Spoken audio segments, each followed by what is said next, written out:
Hi everyone, welcome to Echo's Kitchen. Today I'm going to show you how to make Japanese curry using Japanese curry blocks.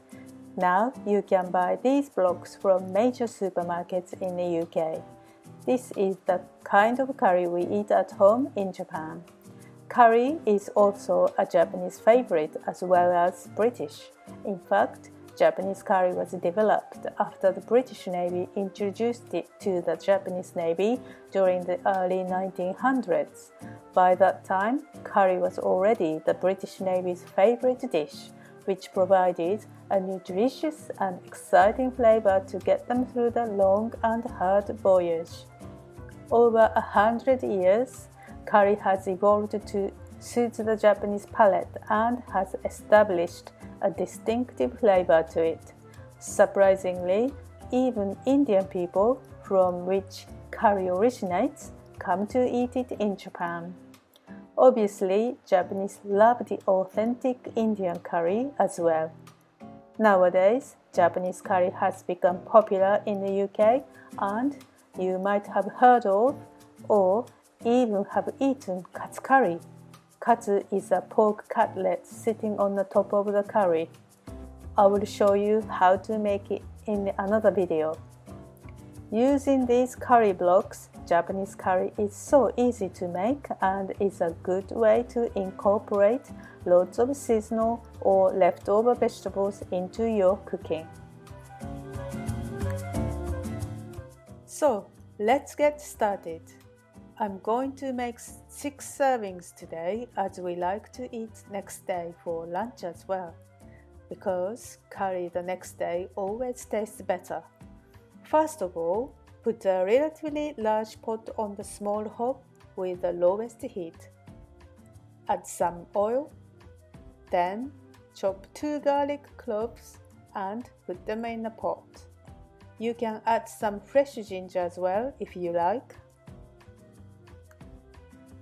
Scientific research has revealed that low, slow heating of vegetables breaks down the long chains of proteins into their constituent amino acids, some of which, like glutamic acid, are known to give foods a meaty, savory taste called umami.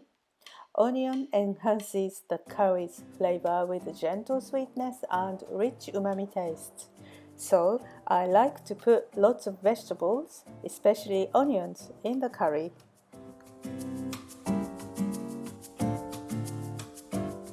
Peel and cut 2 medium-sized carrots and 3 medium-sized potatoes. Oops, Daisy! Never mind. Cut them into bite-sized chunks. Potatoes, carrots, and onions are typical vegetables in the curry in Japan, but in summer we also put various summer vegetables such as aubergine, tomato, courgette, mangold, and okra. Of course, you can put any other vegetables like cabbage, cauliflower, and broccoli as well.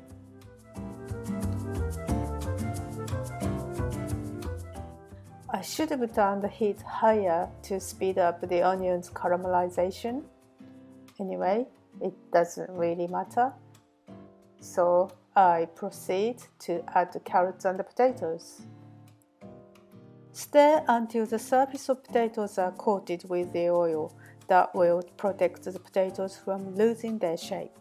If they weren't coated with oil, the potatoes may melt by the time the curry is done. So, it's important to fry them until coated. Meanwhile, I cut some mushrooms. This time, I used the brand S&B's curry blocks, which is completely vegan. Other brands are not vegan, so if you are vegan, make sure you read the label carefully.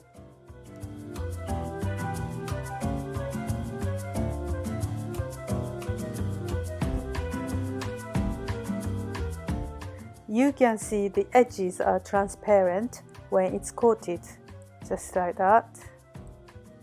Carrots contain beta-carotene, which is an antioxidant that is converted to vitamin A.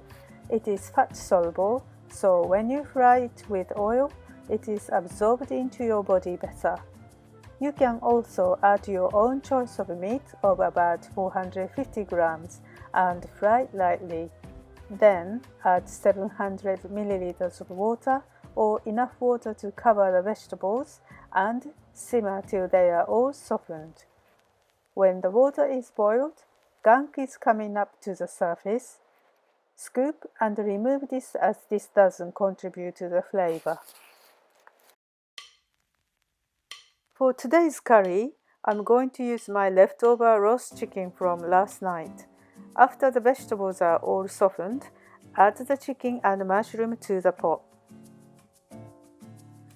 I'm going to add leftover boiled broccoli as well later on.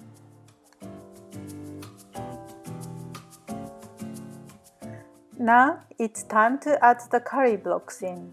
I used S&B's curry this time, 1 block per person.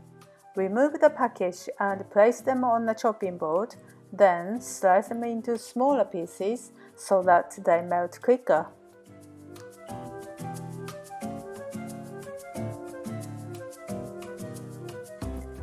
Turn the heat off. Add to the pot. Stir well till they are all dissolved.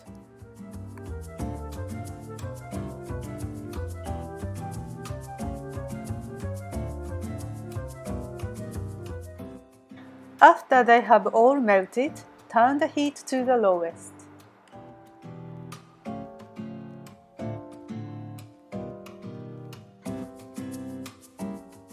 Meanwhile, I start cooking Japanese rice, which has been soaked for half an hour. I add a squirt of tomato ketchup to give a richer flavor. You can add some fresh tomatoes or tinned tomatoes earlier if you like. Simmer for another 10 minutes with the lid on. Stir occasionally so that the bottom of the curry doesn't burn.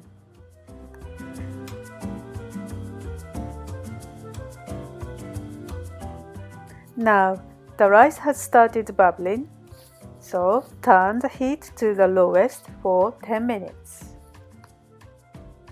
If you would like to know how to cook Japanese rice, please take a look at my previous video called How to Make Onigiri. I have explained how to cook perfect Japanese rice. Turmeric's therapeutic effects. Turmeric is one of the essential spices that makes curry yellow and tastes warm and bitter. Historically, it has been used in Ayurvedic medicine in India for thousands of years. Curcumin is the active ingredient in turmeric, and it has powerful biological properties such as antioxidant, anti-inflammatory, and pain relief. It can also play an important role in healthy digestion due to its anti-inflammatory and antioxidant properties, which helps prevent gut inflammation and gut permeability. It is also thought to have positive effects on type 2 diabetes, obesity, inflammatory bowel disease, rheumatism, arthritis, fatigue, and cancer.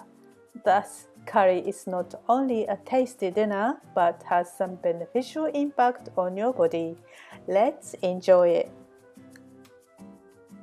Here you are. Japanese curry is ready. Yes, it smells great. I wish you can smell it too. いただきます。